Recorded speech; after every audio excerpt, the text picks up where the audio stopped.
सर्दी गर्मी और सुख दुख आदि में तथा मान और अपमान में जिसके अंतःकरण की वृत्तियां भली भांति शांत है, ऐसे स्वाधीन आत्मा वाले पुरुष के ज्ञान में सच्चिदानंद घन परमात्मा सम्यक प्रकार से स्थित है, अर्थात उसके ज्ञान में परमात्मा के सिवा अन्य कुछ है ही नहीं। भगवान ने पहले तो अर्जुन से कहा कि जिस काल में किसी साधक की न तो वो भोगों में, इंद्रियों के भोगों में रमता है, न कोई आसक्ति होती है, न कर्मों में, न उनके भोगों में, ऐसे काल में सर्व संकल्पों का त्यागी योगारूढ़ है, ऐसा कहा जाता है।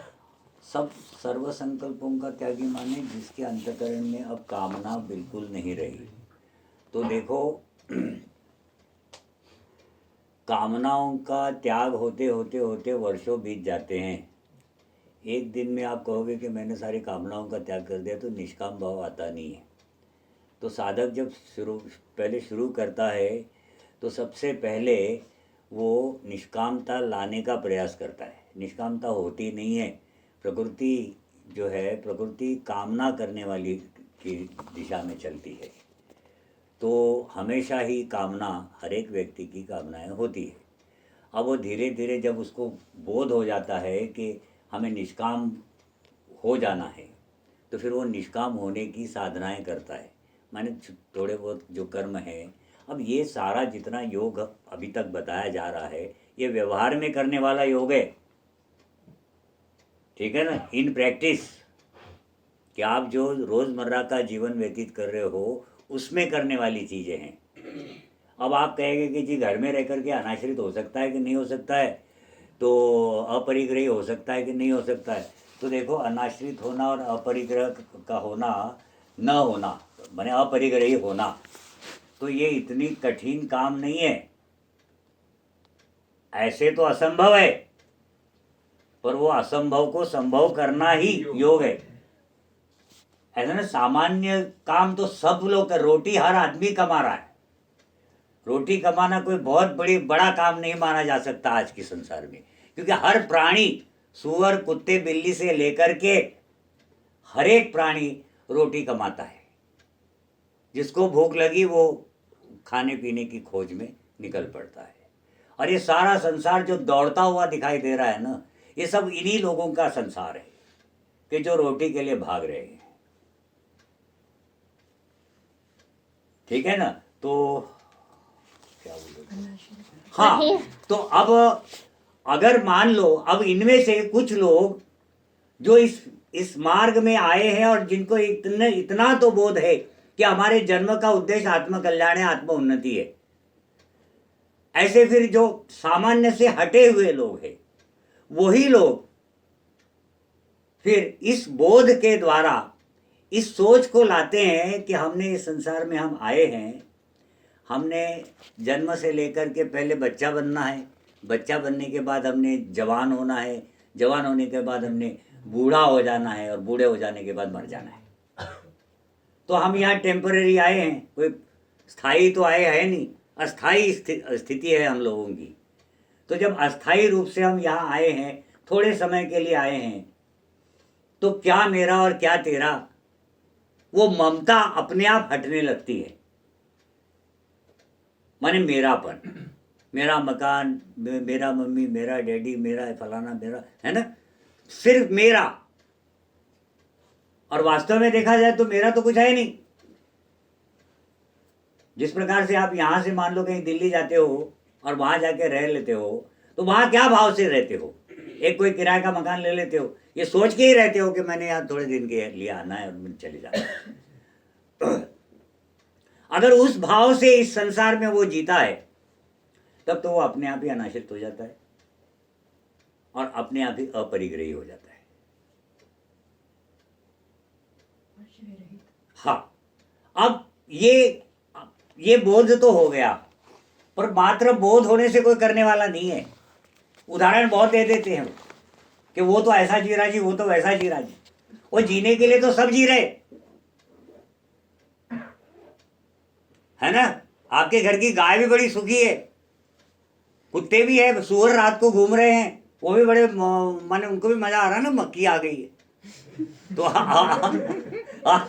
हाँ, तो वो तो कोई बात नहीं है, ठीक है ना। भटकने के लिए तो हर आदमी भटक रहा है, परंतु जिनको बोध हो गया है अब वो फिर तप करते हैं, क्योंकि सिर्फ बोध होने से भी फायदा नहीं है।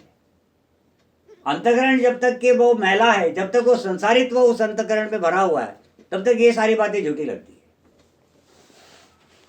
ये तो तब सच्ची लगने लगती है जब अंतःकरण में कोई जगह होती है, माने कुछ बातें संसार की डिलीट हो जाती है, निकल जाती है, और उसके बाद फिर वो जो अध्यात्म का प्रवेश होता है, वहां फिर वो बुद्धि खुलनी शुरू हो जाती है। और फिर वो बुद्धि इस बात को सही तरफ मान लेती है, जान लेती है कि वास्तव में मैं यहां अस्थायी रूप से आया हूं, मुझे थोड़े दिन जीना है और जी करके चले जाना है। इतना भाव अगर आ जाता है तो फिर क्या करना और क्या नहीं करना यह अपने आप समझ में आता है, किसी को बताने की आवश्यकता नहीं पड़ती। पर तो प्रश्न वही है ना, फिर ये भाव आना है, तो ये भाव तो तब आएगा जब आपको कोई बोध दिलाता है और फिर आप उसके ऊपर कुछ कार्य करते हो, माने एक्शन में आ जाते हो। हमने आपको बताया था कि शास्त्रों के बड़े बड़े ग्रंथ पढ़ने मात्र से कुछ नहीं होने वाला ना, उससे तो बेहतर यह होगा कि शास्त्र के ग्रंथों को पढ़ते पढ़ते उम्र बिताने से की बजाय एक आध वाक्य शास्त्र का लेकर के उस पर कुछ प्रैक्टिस कर ली जाए, उसको व्यवहार में लाया जाए, इन प्रैक्टिकल करके देख लिया जाए कि क्या ये सच है। तो ये मार्ग अंतःकरण शुद्धि करने के लिए सबसे शॉर्टकट मार्ग है कि कोई एक ही वाक्य ले ले और फिर उस पर अमल कर ले, व्यवहार में ले आए और उसके परिणाम देखे। क्योंकि याद रहे, हमारे वेद जो कुछ भी कहते हैं वो अगले जन्मों की बातें नहीं करते हैं, जीते जी होने वाली बात होती है। प्रत्यक्ष में आपको उसके परिणाम दिखते हैं। तो पूर्ण शास्त्रों का अध्ययन करने के बजाय कोई प्रैक्टिस में अगर ले आए, तो जिस प्रकार से अब हम आपको ये बोध दिला रहे कि जी आप यहाँ पे अस्थायी रूप से आए हो, आपका आने का कोई उद्देश्य जरूर है, क्योंकि जी करके आपको मरना यूं ही नहीं कोई जी करके मरता है, किसी न किसी कार्य के लिए ही आया होगा। तो कार्य क्या है? तो कार्य सांसारिक तो हो नहीं सकता, हो इसलिए नहीं सकता कि संसार का खुद की स्थिति नहीं है, वो तो अस्थाई चीज है, शरीर अस्थाई है। तो जो स्थाई है वो जीवात्मा है, आत्मा। तो उस आत्मा का उद्धार करना है, यही एक लक्ष्य जान पड़ता है। अब इस लक्ष्य का की पूर्ति करनी है। हुआ क्या कि बीच में आ गया संसार, ये मोहित करने वाला संसार, इसने मोह में डाल दिया और आप आत्मा का कल्याण करने के बजाय शरीर का कल्याण करने में लग गए, और इसीलिए पाप और पुण्य को प्राप्त होने लग गए। अगर आप आत्मा का कल्याण के वास्ते से कोई भी कर्म आपने किया होता तो ना तो आपको पाप लगता ना पुण्य लगता, और आप फ्री रहते, आजाद रहते, वो बीज होता ही नहीं। परंतु ऐसा होता नहीं, ये प्रकृति उसको इतना मोहित कर देती है कि वो आत्मा उन्नति करने के बजाय शरीर उन्नति में लग जाता है। अब शरीर तो जल जाना है, उसकी लाज कितनी उन्नति कर लो, वो तो किसी काम की ही नहीं। अगर उम्र आपने शरीर के उन्नति में लगा दी तो अंत में वो उम्र को आग लग जाती है। फिर समझ लो कि बेकार ही क्या जिए और क्या मरे। इसलिए फिर भगवान यहां कहते हैं कि अर्जुन, ये जो योग हम आपको बता रहे हैं इसे जरूर मनुष्य ने करना चाहिए और अपने आप को अधोगति में न ले जाए।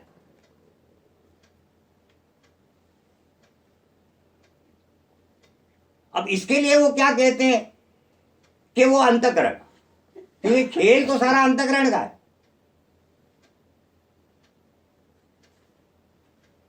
भगवान ने पहले ही कह दिया है कि जिसकी जो कामना से रहित हो गया है वो योगारूढ़ है, ऐसा कहलाया। अब कामनाओं से रहित होते होते होते वर्षों निकल जाएंगे। आपको घर में रह करके फिर उन कामनाओं से रहित होना है, तो फिर ये भाव ले आना है कि हम तो यहाँ टेम्पररीली आए हैं और हमारे सामने जो कर्तव्य है वो हमने कर देने और निकल पड़ना है यहाँ से। तो फिर तो कामनाओं का अपने आप ही त्याग हो जाता है, फिर वो परिग्रह रह नहीं जाता, फिर वो आश्रय लेने का कोई प्रश्न नहीं उठता। अब आप कहेंगे जी मान लो हम बीमार पड़ गए घर में, तो अब हमसे चला फिरा नहीं जाता, तो हम अपने किसी को तो बुलाएंगे तो देखो याद रखना ना, प्रकृति का प्रयोजन ही आत्म कल्याण है ना। अगर आप उसको आत्म कल्याण में लगा लेते हो ना, तो कहीं कोई आसरा होता ही नहीं है। अगर आप लेते भी हो तब भी वो मात्र शरीर माने प्रकृति में बरत रही होती है, वो अपने आप ही वो प्रकृति, फिर ऐसा नहीं एक भूख लग जाती है आपको तो आप अपने आप ही भोजन मांगना शुरू कर देते हो। इसके लिए कोई विशेष कुछ करने की आवश्यकता नहीं पड़ती। उसी प्रकार से कोई भी मनुष्य जब इस कार्य को करना शुरू कर देता है, अपने घर में रह करके ही इसको लागू कर देता है, तो इतना कोई कठिन नहीं लगता हमको कि वो हो ही नहीं सकता। तो भगवान यहाँ पर यही कह रहे हैं कि पढ़ लो इसको फिर से एक बार साथ से। और हे अर्जुन, सर्दी गर्मी और सुख दुख आदि में तथा मान और अपमान में जिसके अंतकरण की जिसने अपने अंतकरण को जीत लिया है, ऐसे व्यक्ति की बात करें, ऐसे योगी की बात कर रहे हैं। वो कहते हैं कि ऐसा व्यक्ति फिर जरूर उस ब्रह्म को जान जाता है। कुल मिला के इस श्लोक का ये अर्थ है। आगे, और जिसका अंतकरण ज्ञान विज्ञान से तृप्त है, जिसकी स्थिति विकार रहित है, जिसकी इंद्रियां भली भांति जीती हुई हैं और जिसके लिए मिट्टी पत्थर और स्वर्ण समान है, वह योगी युक्त अर्थात भगवत प्राप्त है, ऐसा कहा जाता है। जो योग साधना करके योगारूढ़ हो चुके हैं उनकी बात हो रही, ठीक है ना। तो ये सर्वसामान्य की बात नहीं है। वो कहते हैं कि जिनका अंतकरण ज्ञान और विज्ञान से तृप्त हो गया है ना, सांसारिक ज्ञान भी ले लिया उन्होंने और आध्यात्मिक ज्ञान भी ले लिया है, ठीक है ना। किसी साधना के द्वारा, किताबें पढ़ करके नहीं, याद रहे, किताबें पढ़ करके ज्ञान लिया वाली बात नहीं आती यहाँ पे जिसने वो ग्रंथों में से कोई एक वाक्य पढ़ा और उसके ऊपर अमल कर दिया, वो व्यवहार में लाया और इसके कारण से उसको वो जो ज्ञान और विज्ञान हुआ है। हाँ, और जिसकी इंद्रियां भली भांति जीती हुई है, जिसने अपने इंद्रियों पर काबू पा लिया है, ऐसा ना वर्षों के साधना के बाद होता है। हाँ, और जिसके लिए मिट्टी पत्थर और स्वर्ण समान है। अब देखो याद रखना ना, जब आपको ये आपके अंतकरण में ये भाव आ जाता है कि हमने यहाँ आना है और थोड़े समय के बाद निकल जाना है, तो क्या सुवर्ण और क्या मिट्टी पत्थर। सुवर्ण मिला तो उस समय मौज मस्ती कर ली, और क्या मिट्टी पत्थर मिला तो रो लिए थोड़ा सा, तो बाकी है ना। तो बाकी तो इसका करना, क्योंकि जानते कि हम तो देखो हम जब चलते थे ना, तो हमको कभी कभी कोई बड़ी मोहित करने वाली वस्तुएं मिला करती थी, ठीक है ना। अब वो क्या क्या वस्तुएं मिलती थी वो चर्चा का विषय नहीं है यहाँ। कुल मिला करके ये सोच लो कि भाई हमको कुछ ना कुछ चीज़ें मिल जाती थी और हम बड़े मोहित होकर के उन चीज़ों को उठा करके अपने झोले में डाल देते थे। अच्छा जी, कुछ समय जब चलते थे और फिर देखते थे सारे बेकार ही बोझ लेके ढोरा, अब इसको लेके कहाँ जा रहे क्योंकि हमें जाना तो कहीं है नहीं, न घर न बाहर न ठिकाना, तो ये वस्तुएं उठा करके हम कहाँ ले जा रहे, और फिर हम उसको वहीं छोड़ देते थे। वही स्थिति इस संसार में आने के बाद है। आने के बाद जब आपको ये पता चल जाता है, आप जब जान जाते हो कि मैं तो यहाँ टेम्परेरीली आया हूँ और खा पी करके मुझे यहाँ से गुजर जाना है, और जो सामने जो कर्तव्य उसको निभा लेना है, जितना मैं अच्छे से करूँ वो जो ठीक है, आए हैं उसके लिए हूँ, तो फिर इतना काम करके मुझे निकल जाना, वो क्यों सुवर्ण और ईंट मिट्टी पत्थर में कोई भेद करे। उसको तो एक ही बात है, वो सुवर्ण भी मिल जाए तो क्या कहाँ लेके जाऊंगा। वो कहते सभी है कि क्या छाती पे बांध के ले जाना है ना, पर सिर्फ कहते हैं, वो सिर्फ कहते हैं मात्र। तो यहाँ कहना नहीं, यहाँ तो उसका ज्ञान हो जाता है कि हाँ जी ये ऐसा ही है। अब तुम्हारे सामने ही तुम्हारे कितने पड़ोसी मर चुके हैं और मरते रहेंगे, परंतु तुमको ऐसा लगता है कि मैंने तो यहाँ कभी मरना ही नहीं। वो मर गया तो मर गया, बड़ी खुशी की बात है। हाँ, क्योंकि वो मरा। अगर मैं मरता तो बड़ा दुख था होता। किसको? मुझे को होता और किसको होता? बाकी लोगों को नहीं होता है। हाँ, अच्छा कहाँ थे? अगला श्लोक करें 9th। हाँ हाँ। सुहृद, मित्र, वैरी, उदासीन, मध्यस्थ, दृश्य और बंधुगणों में, धर्मात्माओं में और पापियों में भी समान भाव रखने वाला अत्यंत श्रेष्ठ। हाँ, सुहृदय, अच्छे हृदय वाला है ना, माने अच्छा सोचने वाला, अच्छा भाव रखने वाला। हाँ, मित्र वैरी, उदासीन। मित्र, वैरी और उदासीन। उदासीन माने न मित्र न वैरी। हाँ हाँ, बीच का, ठीक है ना, मध्यस्थ, बीच का, ठीक है ना। द्वेष और बंधुगणों में, द्वेष माने जिसका हम द्वेष करते हैं, और वो बंधुगण जिनको हम चाहते हैं, ठीक है ना, जिसका और धर्मात्माओं में और पापियों में भी समान भाव रखने वाला अत्यंत हाँ, माने श्रेष्ठ। कुल मिला के इसका भाव नेचुरल है, भाव फिर समान हो ही जाएगा। जैसे इस प्रकार का, माने ये लक्षण बता रहे हो, ठीक है ना, वो योगारूढ़ जो हुआ है व्यक्ति, उसके लक्षण बता रहे, योगी के लक्षण बता रहे। हाँ, इसलिए उचित है कि मन और इंद्रियों सहित शरीर को वश में रखने वाला, आशा रहित, संग्रह रहित योगी अकेला ही एकांत स्थान में स्थित होकर आत्मा को निरंतर परमात्मा में लगावे। हाँ, योगी युञ्जत सततम आत्मानं रहसि स्थितः एकाकी यत चित्तात्मा निराशीर परिग्रह। यही है ना? हाँ, तो मन और इंद्रियों सहित शरीर को वश में रखने वाला, माने सबसे पहले तो काम आया। अब देखो, अब तक के तो भगवान ने जितना भी ये योग संन्यास, कर्म संन्यास और निष्काम कर्म योग दोनों के बारे में बताया है, ये प्रैक्टिस में करने वाली साधना थी, है ना। अब यहाँ पर ये एक टेक्निकल साधना बताते हैं। ये टेक्निकल साधना है, इसको योग शास्त्र में अष्टांग योग साधना कहा गया है। तो अष्टांग योग साधना, अष्ट अंग माने 8 अंग, तो 8 अंगों वाली ये साधना है। तो 8 अंग में इसमें यम, नियम, आसन, प्राणायाम और प्रत्याहार, धारणा, ध्यान और समाधि, ऐसे 8 अंग इसके हैं। अब इसमें देखो, याद रहे कि जब तक कि, अब यहाँ भगवान क्या कहते हैं कि वो ऐसा वो व्यक्ति जिसने अपनी इंद्रियों को जीत लिया है, मैंने सबसे पहले तो इंद्रियों को जीतना होगा, और इंद्रियों को वश में करके किसी एकांत स्थान में, अब एकांत स्थान में रहने की आदत भी होनी चाहिए, ठीक है ना। एकांत स्थान में किसी आसन पर जा कर के बैठे और अपने भ्रुकुटी की तरफ देखे, चाहे आँख बंद करके चाहे खुली रख करके, इसमें कोई भेद नहीं है, ठीक है ना। चाहे आप आँख खुली रख करके बैठो, चाहे आप आँख बंद करके बैठो, इसमें कोई भेद नहीं। अगर कोई पूछता है हमसे, तो हम तो ये कहेंगे कि आपके जैसे आपको कंफर्टेबल लगता हो, है ना, सुविधाजनक जैसे हो वैसे आप बैठो, पर आँख बंद करके बैठने में अधिक आराम है।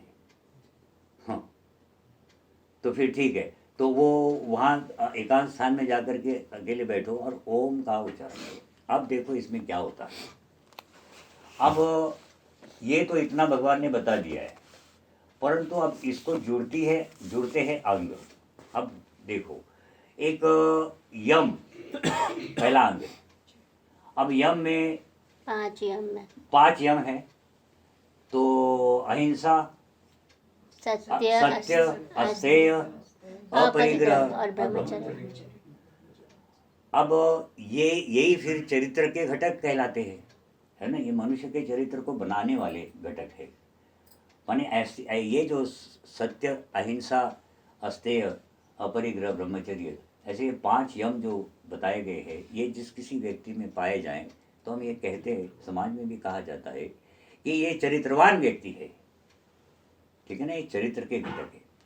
अब क्या इन यमों का पालन करना आवश्यक है? तो देखो, जब आप ध्यान में बैठते हो तो आप एकांत में होते हो, और फिर अगर आपने कोई गलत काम कर लिया हो तो आपको वो गलत काम फिर आपको सताने लगता है, आपको भय देता है, और इसी के कारण से आप एकांत में बैठ नहीं पाते हो। कई लोग तो इतने डरते हैं कि एकांत में ऐसे जागे हुई स्थिति में भी अकेले नहीं रह पाते। और वैसे भी ध्यान में एकांत ये भय को देने वाला इसलिए होता है कि मनुष्य यमों का पालन नहीं करते। इसलिए जहाँ तक हो सके यमों का पालन करें। अब यमों का पालन करने में समाज में बहुत बड़ी समस्या है। कई जगह आपको यही समझ में नहीं आता है कि आप सच कहे या झूठ कहे। अब देखो, सूखे बांस की तरह कि टूटेंगे लेकिन झुकेंगे नहीं, तो ऐसे भी लोग समाज में होते हैं, है ना। वो टूट जाते हैं लेकिन झुकते नहीं हैं। तो वो ये भी काम ठीक नहीं है कि आप अगर संकल्प ले लेंगे भी हम आज से सत्य बोलेंगे, है ना, तो खुद तो मरोगे और दूसरों को भी मरवाओगे। हाँ, तो इसीलिए क्या होता है कि ये जो यम है इनका धीरे धीरे इनका अनुसरण पालन करते हुए होते होने वाला है कि आपको वहाँ विवेक जागृत होता है कि ऐसे स्थिति में मैंने क्या करना चाहिए। क्योंकि अंतःकरण जैसे जैसे शुद्ध होने लगता है, आप झूठ बोलते हुए भी आपके अंतःकरण में वो बुरा भाव नहीं आता है और आपको पाप नहीं लगता। ये स्थितियाँ आती है। कोई प्रैक्टिकल करना चाहे तो करके देख ले। इसके ऐसा नहीं, ये सारा जितनी भी फिलॉसफी है एक साइंस है, परंतु अनुमान प्रमाणित है। इसके तार्किक प्रमाण दिए जाते हैं, है ना। इसीलिए साइंस के लोग इसको साइंस नहीं मानते, पर है साइंस, और साइंस का ये ओरिजिन है। यहीं से साइंस की उत्पत्ति है, इस फिलॉसफी से। ठीक है ना। दर्शन, फिलॉसफी माने दर्शन, दर्शन शास्त्र। तो जो दर्शन शास्त्री होते हैं उनको दार्शनिक कहते हैं। हाँ, ठीक है ना। तो सत्य, अहिंसा, अस्तेय, अपरिग्रह और ब्रह्मचर्य, अब ये जो 5 घटक है, इन 5 घटकों को विवेक पूर्ण तरीके से अप्लाई करना पड़ता है, ताकि वो आपका काम भी बनता रहे और आप जो रात के समय में या शाम के समय में जिस समय भी आपने निर्धारित किया, आप ध्यान में भी बैठ सको। बहुत ज़्यादा लफड़ा करके आ जाओगे तो आपको वो आप अकेले में बैठ नहीं सकोगे। इसलिए यमों का पालन आवश्यक है। अब नियम याद रहे, बिना नियमों के कभी भी कोई भी साधना हो पूर्ण अपने गंतव्य तक नहीं पहुंचाई जा सकती, मंजिल तक नहीं ले जा सकते आप किसी भी स्थिति को, जब तक आप नियम नहीं पालते हो। चाहे फिर वो सांसारिक साधना हो, चाहे वो आध्यात्मिक हो। आध्यात्मिक तो हो ही नहीं सकेगी ना बिना नियमों के। आप एक दिन कुछ करोगे, 2-4 दिन छुट्टी करोगे, फिर बाद में फिर करोगे, है ना। ऐसा होते होते होते कब मंजिल पर पहुंचोगे। इसलिए नियम बनाए। अब नियम बनाए तो उटपटांग नियम न बनाए, साधना कभी बोझ न बने। माने ऐसा लगे क्या वैसे गुजा वो कर ला, इतनी बड़ी मुसीबत। हाँ, कि अब ईश्वर परिधान करना है, जिसे क्या मुसीबत आन पड़ी है। और 2-4 बार इधर चक्कर उधर चक्कर, किताब रखी है। मैंने हम अपनी स्थिति बता रहे। हाँ, अपनी भी जो हमारी थी वो। हाँ, अब तो करते ही लेला, हमने छोड़ी दिया, कहानी पकड़ लिया। हमने कहा अच्छा हो गया, काम जल्दी हो गया, निपट गए। तो हमने पहुंचना नहीं था मंजिल तक। हाँ, पक्की बात थी वो। क्योंकि हमारा ऐसे होता था, इधर ऐसा ग्रंथ रख लिया, फिर हाँ अच्छा अभी करते इधर उधर चक्कर काटते, उसके चारों तरफ कर यार, कर ही ले।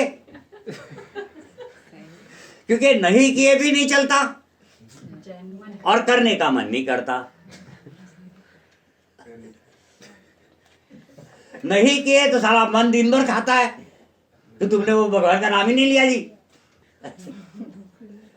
और तुम रोटी खा रहे हो, तुम ये कर रहे हो, तुम वो कर रहे हो, और करने जाओ तो मन छोड़ यार, कल करेंगे देखेंगे।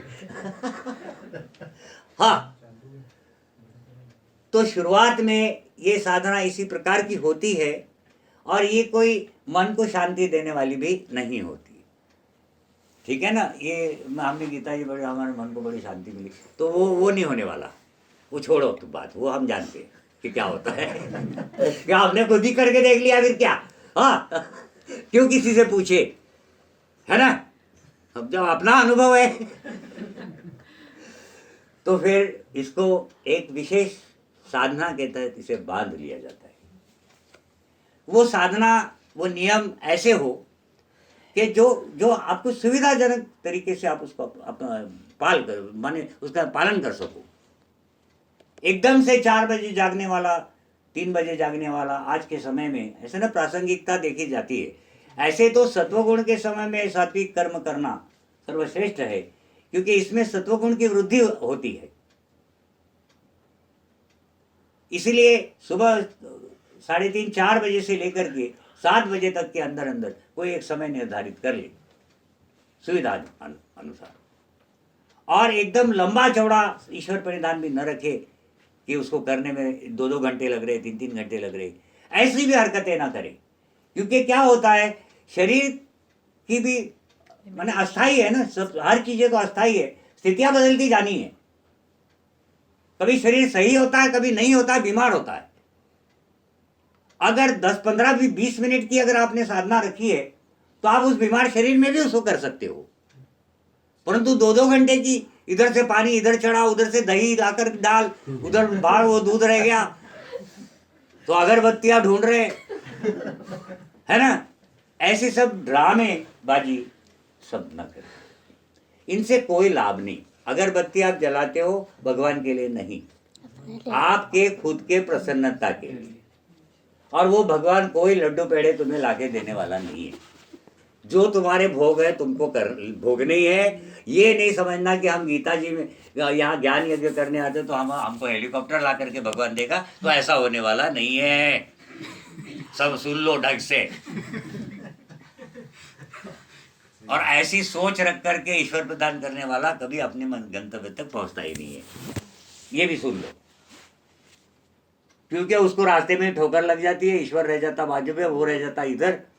हाँ हाँ, और प्रणिधान बीच में से कहीं निकल जाता है। हाँ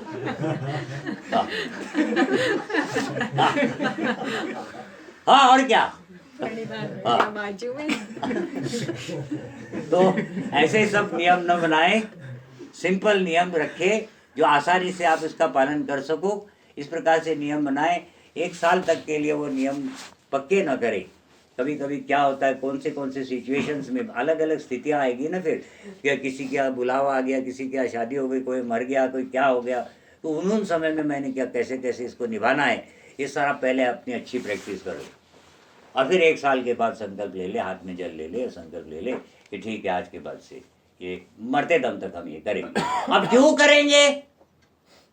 इसलिए कि हमारा जन्म ही इसके लिए हुआ है, यही काम के लिए तो जन्म हुआ है। और 24 घंटे में से हम 5 मिनट भी नहीं दे रहे इसको, और सारा का सारा समय उस शरीर को दे रहे जिसको जला देना है। तो ये भाव लाना है। कोई प्राप्ति के वास्ते से करने वाला आदमी कभी गंतव्य तक नहीं पहुंचता। आगे जाकर के 9वें अध्याय में भगवान कहेंगे, बताएंगे, वो अंतर बताएंगे, जो कामना से पूजने वाला और निष्काम भाव से पूजने वाला, इन दोनों के भक्तों में कैसा अंतर हो जाता है, उसके फलों में कैसा रिजल्ट क्या क्या निकलते हैं, वो 9वें अध्याय में बताएंगे। पर कुल मिला के जो साधना होगी, जो नियम होंगे, वो ऐसे रखो कि आप विषम स्थितियों में भी उसे कर सको और कभी टूटे नहीं। जहां तक हो सके समय एक निर्धारित रखे, अलग अलग समय के फिर वो चलता नहीं है, वो नियम बना ले कि सुबह चलो 7 बजे तो 7 बजे सही, 6 बजे 6 बजे सही, जैसी आपकी सुविधा, 5 बजे तो 5 बजे, जितना जल्दी करोगे उतना अच्छा। फिर शाम का समय होता है, ऐसा नहीं 4-4 घंटे के होते हैं, 4 घंटे सत्वगुण, 4 घंटे रजोगुण, और फिर 4 घंटे तमोगुण, फिर वो रिपीट होते हैं। तो शाम के 7 बजे आसपास करीब फिर सत्वगुण होता है, तो शाम को दिया अगरबत्ती वगैरह कर पूरा करके, और फिर जो पाठ आप सुबह करते हो जोर से, उसे मानसिक रूप से करें और फिर खुद सुने उसको। अब यहां तक तो ये आ गई साधना।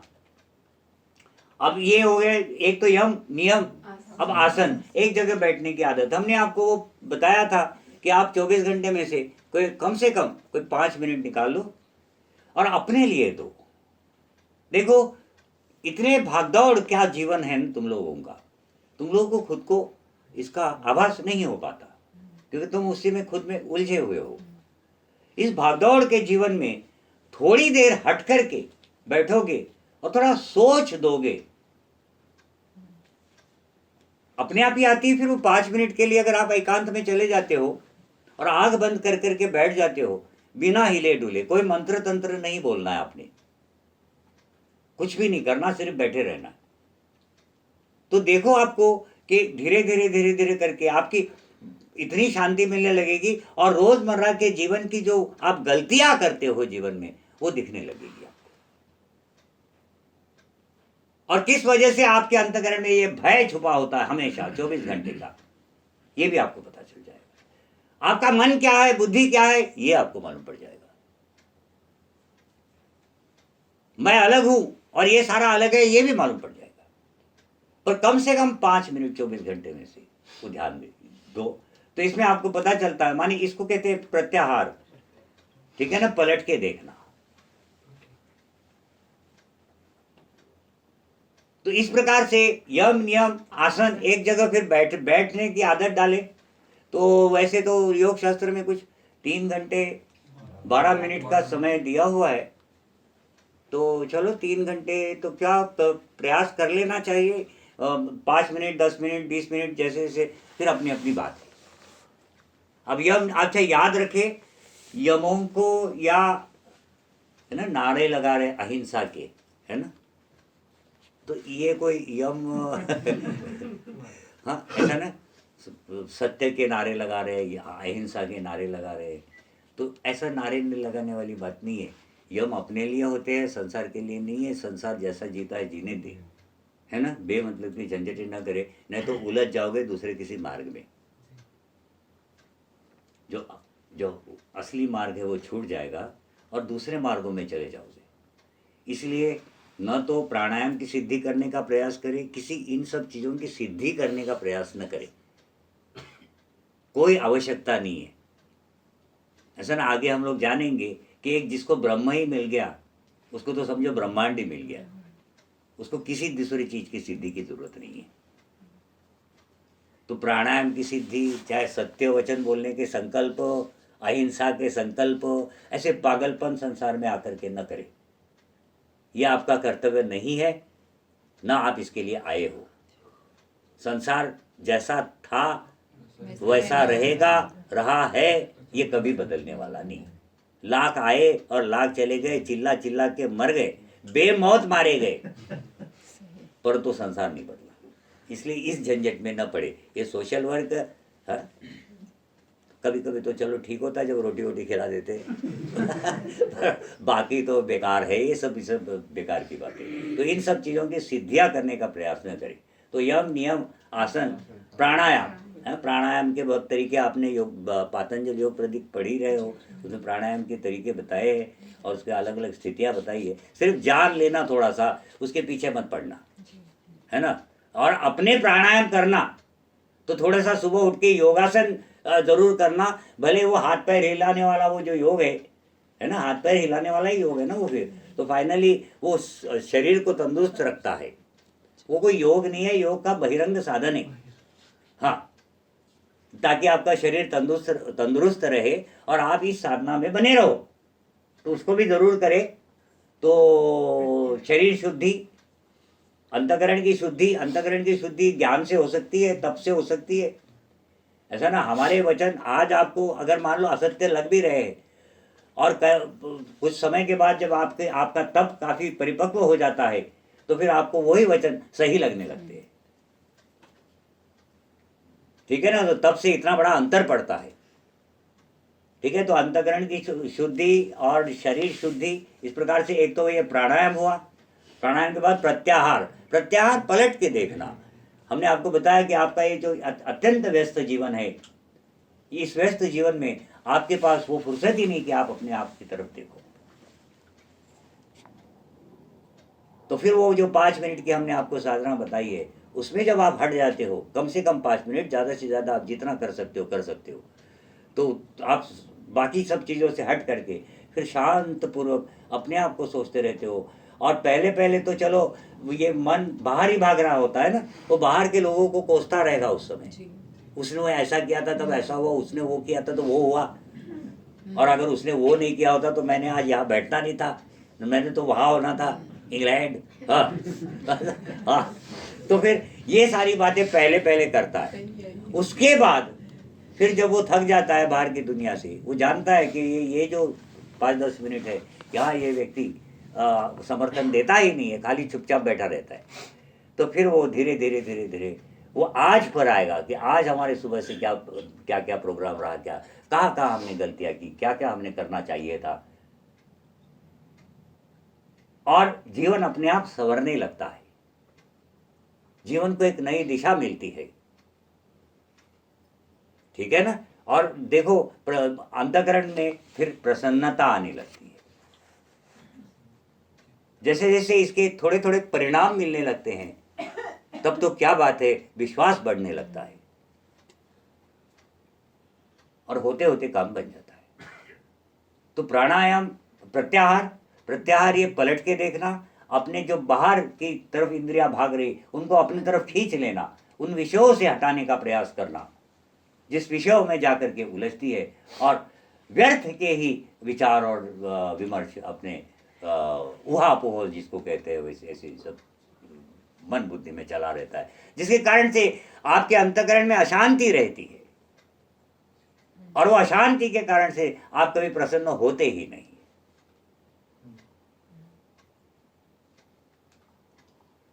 है ना। आंख वीरान है, दिल परेशान है।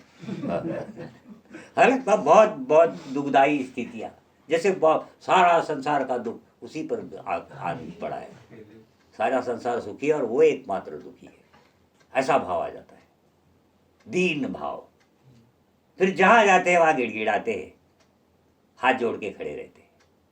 फिर चाहे वो मंदिर में चले जाए, चाहे वो भूत प्रेत के घर पे चले जाए, तो जहां जाए वो एक कटोरा लेकर के जाते हैं कि मुझे ये चाहिए। हाँ, दीन लोग, हाँ, अत्यंत दीन, दलिद्री। अब आई धारणा। तो धारणा माने कोई चीज को धारण कर लेना, एक सोच को कायम रख लेना अपने बुद्धि में कि ये ऐसा ही है। कोई आप जिस प्रकार से कोई घटना देख लेते हो, आप एकदम से बोलना शुरू कर देते हो कि ये ऐसा ही होता है, ये लोग ही ऐसे होते हैं। तो फिर उन्हीं लोगों में जब आपको कोई एक सही व्यक्ति मिल जाता है तो आपकी वो धारणा टूट जाती है, और वो धारणा टूट करके फिर होता है ज्ञान। अब यहां पर जो धारणा बताई जा रही है, ये धारणा है अध्यात्म के प्रति। एक धारणा बना लेनी है कि मैंने इस संसार से छूट जाना है। वो धारणा पक्की हो तब ना आगे व्यक्ति बढ़ेगा। धारणा ही पक्की नहीं है, वो लगन ही नहीं लगेगी, और आप ध्यान में बैठोगे ही नहीं। तो फिर एक धारणा बन जाए, वो भी तप से होने वाला है, सारा काम तप से होने वाला है। जब तक तप के द्वारा अंतःकरण की शुद्धि नहीं होती तब तक ये काम होने वाला नहीं है। तो एक वो धारणा बन गई कि हमने इस संसार से छूट करके मुक्ति को प्राप्त होना है, और फिर उसी तरफ, जिस तरफ धारणा बनी है उस तरफ ध्यान। तो ध्यान और समाधि। अब समाधि का अर्थ होता है बुद्धि का सम करना, ठीक है ना। अब ध्यान के बारे में, हाँ, अब सबसे पहले ध्यान। अब ध्यान में भगवान ने यहां पर ओम का उच्चारण करने के लिए कहा है, जबकि हमने तुम लोगों को जब ये साधना बताई थी तो कहा था कि एक सुबह जागो, अपने शरीर शुद्धि कर लो, और मन साफ करके वो अगरबत्ती वगैरह जो कुछ भी आप जला करके, और आप बैठो और एक कोई पाठ ले लो 10-15 मिनट का या 20 मिनट का, और उस पाठ को जोर से पढ़ो और खुद उसे सुनो, और ये तुम्हें गंतव्य तक ले जाएगा। ये इतनी साधना आपको मंदिर तक पहुंचा देगी। परंतु ऐसा होता नहीं है। ऐसा इसलिए नहीं होता है कि बुद्धि की 5 स्थितियां होती है। इसमें एक क्षिप्त, विक्षिप्त, मूढ़, एकाग्र और स्थिर, ये 5 स्थितियां होती है। और ये 5 स्थितियों के कारण से आप ये जो ओम, ये उच्चारण सीधे सीधे अगर करने जाओ तो बहुत कठिन काम है। अगर हम आपको अभी कहे कि भाई तुम ऐसा करो, एक जगह बैठ जाओ, तो आप कितनी देर बैठ सकते हो? तो कंफर्टेबली कितनी देर बैठ सकते हो? भाई 5 मिनट में बैठ सकता हूँ। तो कोई बात नहीं, 5 मिनट आप इधर बैठो और आंख बंद करके भ्रुकुटी की तरफ देखना और ओम का उच्चारण करते रहना। तो देखो आपका बिल्कुल ध्यान नहीं लगेगा, आपका मुंह सिर्फ बोलता रहेगा, बाकी आपका कहीं ध्यान नहीं लगेगा। अब ये क्यों नहीं लगेगा? क्योंकि आपकी वो जो बुद्धियां है वो या तो क्षिप्त, विक्षिप्त या मूढ़ है, इसमें एकाग्रता नहीं है। कुछ कुछ लोग होते हैं जो जन्म से ही एकाग्र आते हैं। क्लासेस में स्कूल के विद्यार्थी को देखा होगा आपने, जो खास करके टीचर लोग उनको आगे के बेंचेस पे बिठाते थे पहले के ज़माने में। अभी तो स्कूल हमने देखी नहीं कि किस प्रकार की होती है, पर उस समय में जो बुद्धिमान किस्म के और वो जिनका जो जन्मजाति एकाग्र हुआ करते थे, उन बच्चों को सिलेक्ट करके टीचर्स जो है आगे बिठाता था, अपने सामने बिठाता था, ताकि वो और अच्छे से उनको ये कर सके।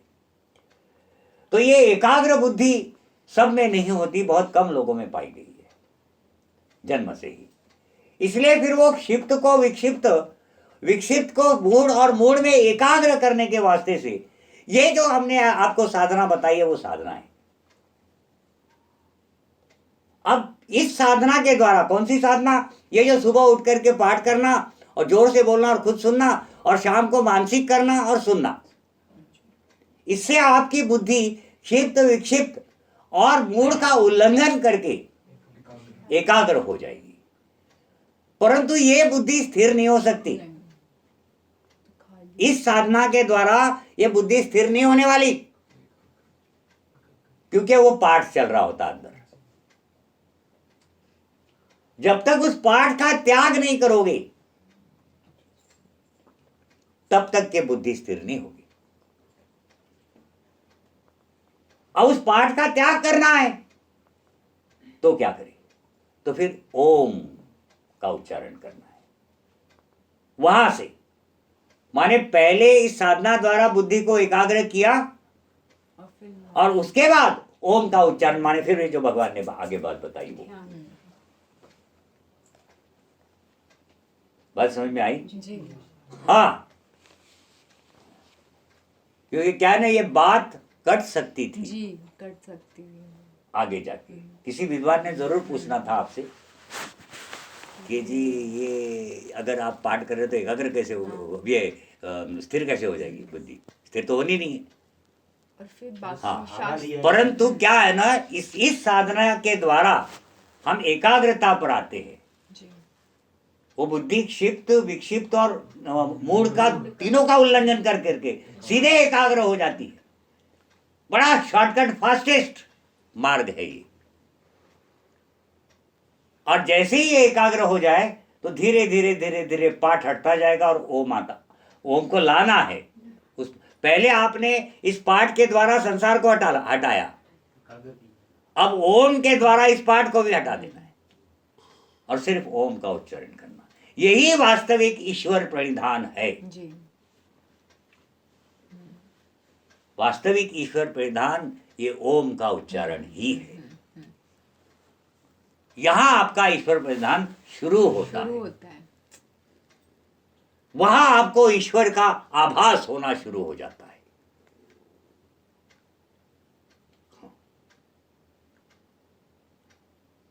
बात समझ में आई? तो साधक बहुत सारे बोलते हैं ना कि हमको तो कुछ नहीं होता, हमको तो कुछ दिखता नहीं है। तो नहीं दिखेगा वो। मर्म को न जानकर किए हुए अभ्यास से तो ज्ञान श्रेष्ठ है। इसीलिए भगवान ने 4थे अध्याय में ज्ञान यज्ञ को सर्वश्रेष्ठ यज्ञ माना है। वो कहते हैं ये ऐसा यज्ञ है जो तत्काल ही पवित्र कर देता है, माने पापों से छुटकारा दिला देता है और ज्ञान को प्राप्त करा देता है। जब तक ज्ञान नहीं है तब तक कोई साधना फलित नहीं हो सकती। मैं भगवान का नाम लूंगा तो मुझे भगवान लड्डू पेड़े देगा, ये सोच तो बिल्कुल ही गलत है कि मेरी बीमारी दूर करेगा। भगवान पर आप एहसान नहीं कर रहे। अगरबत्तियां कोई भगवान के लिए नहीं जलाता है, वो अपने लिए, अपनी मन की प्रसन्नता के लिए जलाता है। भगवान को तुम्हारे अगरबत्ती की कोई जरूरत नहीं है। हाँ, उल्टा उसको खांसी हो जाएगी, वहां धुआं धुआं धुआं। हाँ हाँ हाँ, हम तो अगरबत्ती जला रहे, हमारे साथ ऐसा क्यों होता है? हाँ, बड़े एहसान कर रहे हो भगवान का नाम लेकर के। वो तुझे छूटना है तू ले, नहीं छूटना है मत ले।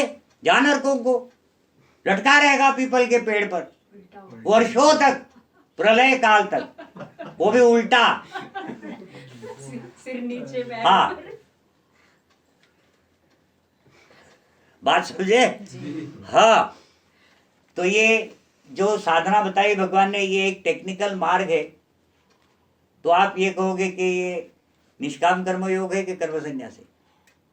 अब इनमें स्थितियां हैं फिर, है ना? धीरे धीरे धीरे धीरे धीरे वो जो जो आपको बताया कि सबसे पहले निष्कामता आएगी जी। निष्कामता अगर आपकी आ गई, जिस समय निष्काम भाव आ गया, आप योगी बन गए। अब आपको योगारूढ़ होना है। योगी सिर्फ अभी साधारण बनी है, योगारूढ़ होना है। तो फिर वो जो निष्काम भाव से वो जो भाव आपका उत्पन्न हो चुका है, उसी से फिर कर्म करते जब चले जाओगे तो आपको एक दिन पता चल जाएगा कि जी ये कर्म तो मैं कर नहीं रहा हूँ, ये अपने आप हो रहा है। ये नहीं मालूम कौन कर रहा है, पर अपने आप हो रहा है। अपने आप जब हो रहा है, ये जब आभास हो जाएगा तो आप योगारूढ़ हो गए। फिर निष्ठा पे आने, और फिर निष्ठा पे कैसे आएंगे? जो अवस्था हो जाए, आभास, हाँ, उसकी पूरी टोटल अवस्था उसको मालूम हो जाएगा ये कर्म मैं कर नहीं रहा हूँ।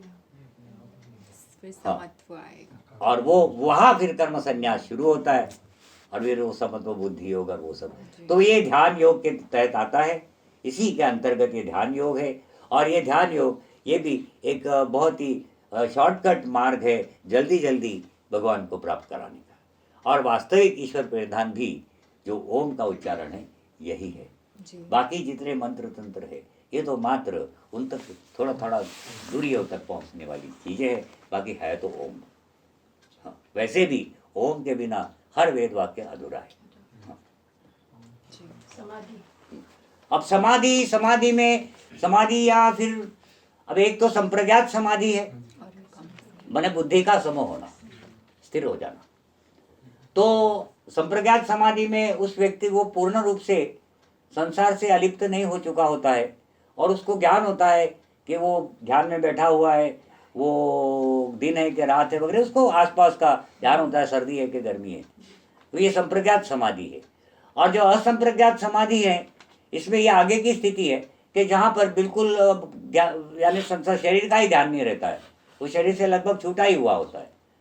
और जो वो निरंतरता है, माने अवस्था जब बन जाती है संप्रज्ञात समाधि की, तो वही कैवल्य है जहाँ पे वो शरीर उस समय तो लगभग शरीर को छोड़ करके वो बाहर भी निकल आता है। हाँ, इतना वो इससे अलिप्त हो जाता है संसार से। तो फिर ये समाधियाँ हैं। और जो कर्म संन्यास ये फाइनल समाधि है, और फिर वहाँ ही वो नैष्कर्म्य सिद्धि वगैरह जो है वो उस स्थिति पर होने वाली है। वो तो हम लोग 18वें अध्याय में पढ़ेंगे आगे। तो इस प्रकार से ये साधना जाती है, और इस प्रकार से भगवान कहते हैं कि अर्जुन, मनुष्य ने अपने आप को अधोगति को न जाना चाहिए, कोई ना कोई योग साधन जरूर कर लेना चाहिए जीते जी। क्योंकि क्या है ना, पुनर्जन्म यहाँ पे देख लो आप, पुनर्जन्म किस प्रकार का है। आप कहाँ जन्म लोगे, किस शरीर में आओगे, कौन सा स्वरूप आपका होगा, आपको कोई भरोसा नहीं। कोई दुनिया में, संसार में क्या तो देवी देवताओं में भी ये नहीं जानते हैं कि किस कर्म का क्या फल होता है। तो स्थितियां और भी गंभीर हो जाती है फिर, क्योंकि आपको ये पता ही नहीं है कि किस कर्म का क्या फल है। पता नहीं आपने कौन से कर्म कर रखे हैं, क्या अगले जन्म में क्या बन जाओ। और मानव छोड़ करके अगर आप किसी दूसरे प्राणी में चले जाते हो तो फिर तो क्या बात है, वो तो पूर्ण रूप से अधोगति है, आपका चांस ही चला गया। तो जब तक कि हम मानव है और हमें ये मौका मिल चुका है, क्योंकि मर करके जीना है, शरीर ने जल जाना है, इसलिए शरीर के प्रति तो कोई किसी प्रकार का कर्म करने का तो कोई मतलब ही नहीं है। जो मजबूरी है वो तो करना ही पड़ेगा।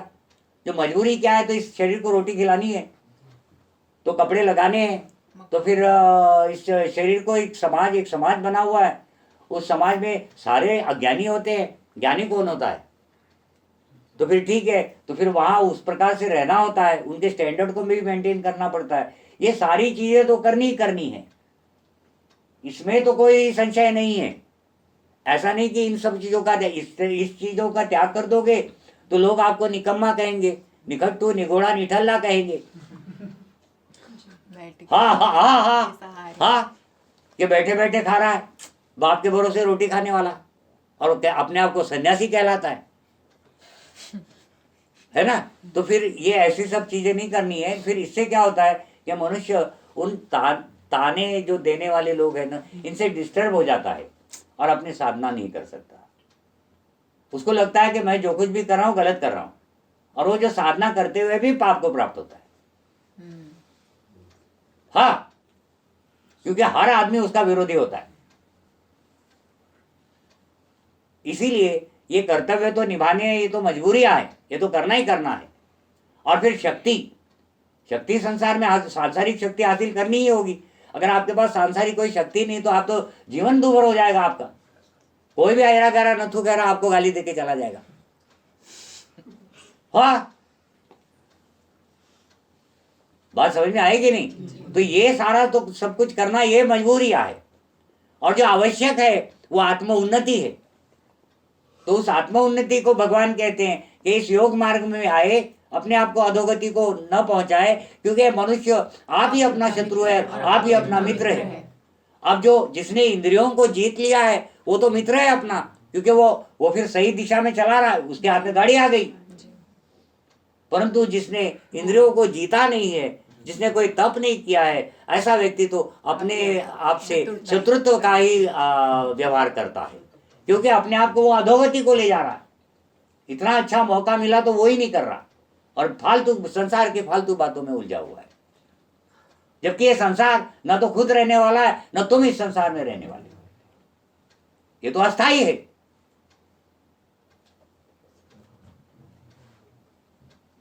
इसीलिए भगवान कहते हैं कि इस योग मार्ग में जरूर आना चाहिए। और वो भगवान कहते हैं कि अर्जुन, हम आपको एक और दूसरा मार्ग बताते हैं, जो एक टेक्निकल मार्ग है ना, इसमें कोई तकनीक का प्रयोग है। तो ये अष्टांग योग साधना है, जिसमें यम नियम आसन प्राणायाम प्रत्याहार धारणा ध्यान समाधि, ऐसे ये 8 अंग है। ये 8 अंगों की ये साधना है, और इस साधना का करते हुए मनुष्य को अपने आप का कल्याण कर लेना चाहिए। हाँ, आगे। कैसे कि शुद्ध भूमि में जिसके ऊपर क्रमशः कुशा मृगशाला और वस्त्र बिछे हों, जो न बहुत ऊंचा है न बहुत नीचा है, ऐसा अपने आसन को स्थिर स्थापन करके और उस आसन पर बैठकर चित्त और इंद्रियों की क्रियाओं को वश में रखते हुए मन को एकाग्र करके अंतःकरण की शुद्धि के लिए योग का अभ्यास करें। हाँ, भगवान ने यहाँ पर यह अभ्यास बताया है। वो कहते हैं कि आसन ऐसी जगह हो जहाँ भय न हो किसी चीज का, पानी के पास अत्यंत पास में, आग के अत्यंत पास में, जहाँ हवाएं बहुत ज्यादा चल रही, ऐसी जगह, छत तो कोई ना कोई छत हो ऊपर, इस प्रकार से ऐसा ही कोई जगह ढूंढे और वहाँ आसन बिछा करके शरीर अंतःकरण की शुद्धि करके और इंद्रियों का नियंत्रण करने का अभ्यास करे, एकांत स्थिति में रह करके। तो हमने वही आपको बताया था, वो 5 मिनट की साधना, वो ये है। हाँ, आगे।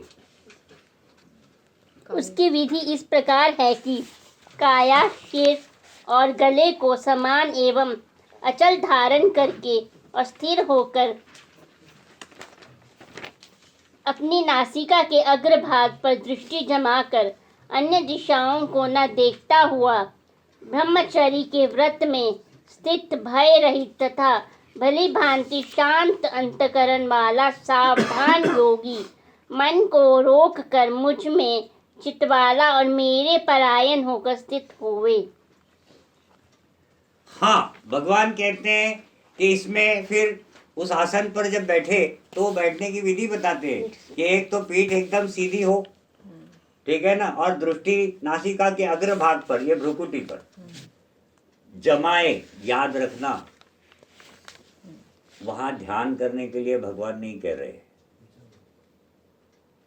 वहाँ दृष्टि जमाने के लिए कह रहे हैं। ध्यान कहीं भी किया जा सकता है। आंखें खींच करके दृष्टि, मारे आंखें मत घुमा ले, है ना, वो गलत मार्ग है। आंखों से पानी आना शुरू हो जाए, खींच तान करके उसको देख रहे ऐसे ऐसे करके, ऐसा नहीं। भगवान का भाव ये है कि सीधा देखे, पीठ सीधी रखे, और फिर इस प्रकार से आंख बंद करके बैठ गए। आंख बंद करके बैठ गए तो फिर नासिका के अग्रभाग पर आपने ये दृष्टि जमा ली। अब ध्यान चाहे आप यहाँ करें, ध्यान कहीं भी कर सकते, चाहे आप यहाँ करें चाहे यहाँ करें, ध्यान कहीं भी हो सकता है। ऐसा ना मनुष्य देखता जहाँ है वही ध्यान है, ऐसा ही, ऐसी बात तो है नहीं। जैसे एक क्लास में विद्यार्थी बैठे हुए हैं और वो बोर्ड की तरफ ऐसा देखता हुआ, वो मास्टर उस पर लिखता जा रहा है और मास्टर को लग रहा है बड़ा ध्यान कर रहा है, पर वो कहीं और ही वास्तव में सो रहा होता है वो ऐसे करके। हाँ कहीं पे नहीं, हाँ, कहीं या पे फिर नहीं उसका ध्यान कहीं घर पे या खेल के मैदान में होता है। जी। ठीक है ना, तो देख कहीं भी सकता है और ध्यान कहीं भी कर सकता है। तो इसीलिए भगवान ये कह रहे हैं कि आप अपनी दृष्टि को सीधा रखें, ठीक है ना, इस प्रकार से सीधा रख करके, और फिर वो जो अग्रभाग पर वो दृष्टि जमा करके उसमें जो घूमने वाला जो प्राण और अपान वायु है उसका नियंत्रण करते हुए अपने इंद्रियों को वश में रखे। हाँ, तो बहुत अच्छी साधना है, बड़े जल्दी शांति प्राप्त कराती है। हाँ, बहुत जल्दी करके देखने जैसी, ज़्यादा देर नहीं लगेगी। हाँ, आगे करें।